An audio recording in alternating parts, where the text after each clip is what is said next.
Welcome to Lecture 11 of Networks, Friends, Money, and Bytes. Today's question is very practical to our daily lives.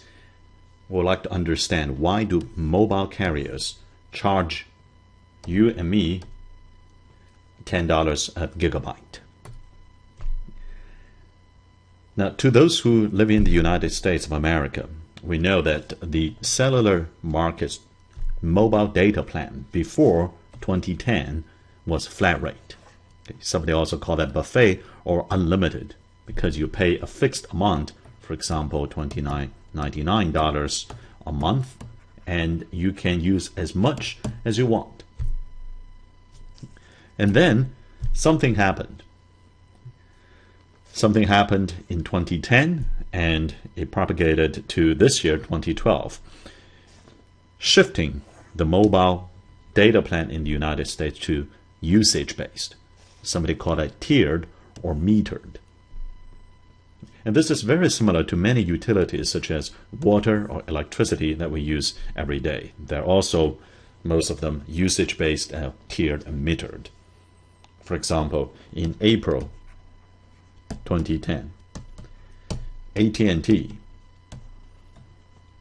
announced that they will start a usage-based plan pricing for 3G data users.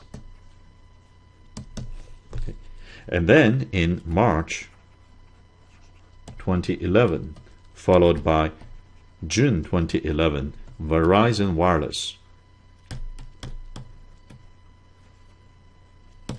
announced that they will also shift all the iOS devices like iPhone and iPad data plan into usage-based, and then in June to all 3G data.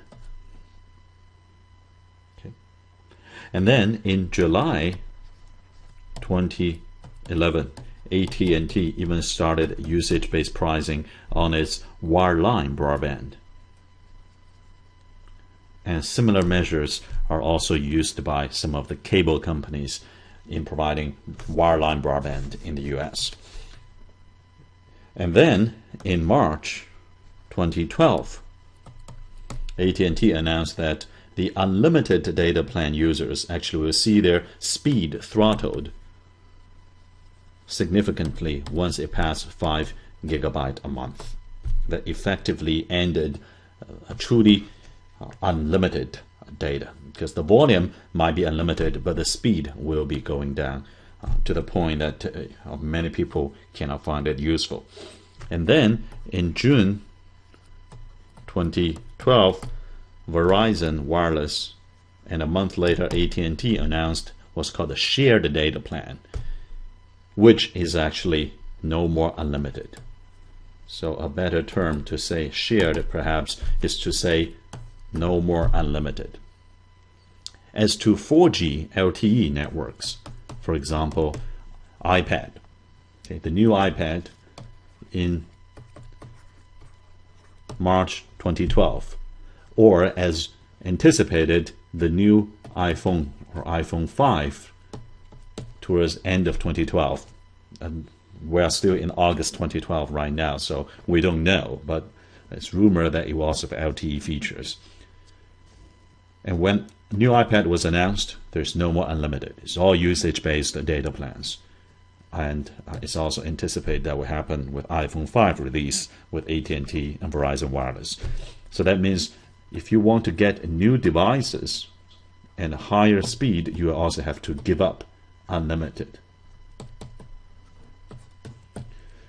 If you look across the past 2 years, and this is August 2012, we don't know what will happen in the coming months and years, but the trend is very clear, at least in the United States, that we can say goodbye to unlimited data plan. It's going into the history now, and we have to face the world of usage-based. And how much is 1 gigabyte? A typical number is $10 a gigabyte. Thus the title of this lecture, why do they charge me $10 a gigabyte?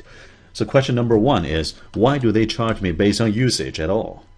And second is, why $10 a gigabyte? Why not $1? Why not $1,000?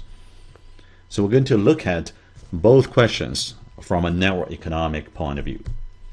And while we focus on the US, clearly a lot of these have been adopted outside of US actually years before, and in certain countries being seriously considered. Again, this is a typical US Verizon wireless data plan for their 3G users. A typical chart today basically has a flat component where the y-axis is the cost per month in dollar and the y-axis is the monthly total usage per gigabyte, which does not depend on when you use it, for what are you using it, where do you use it, whether you use it in the middle of the night in a place where there's no competitive use or opportunity cost, or whether you use it in the peak hour in the middle of Manhattan. Doesn't matter.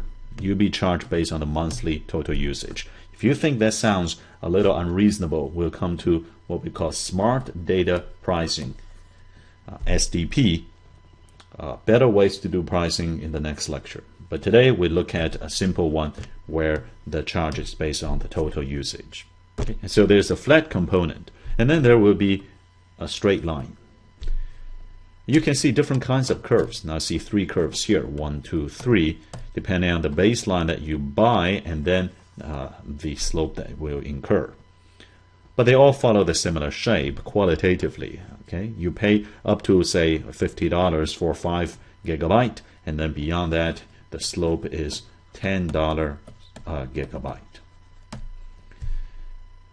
Now the question is, would I consume so many gigabytes that my monthly bill is like $150 per device across the family, across many devices? I may have to pay like $400. And 400, say, US dollars is still quite a lot for many US consumers.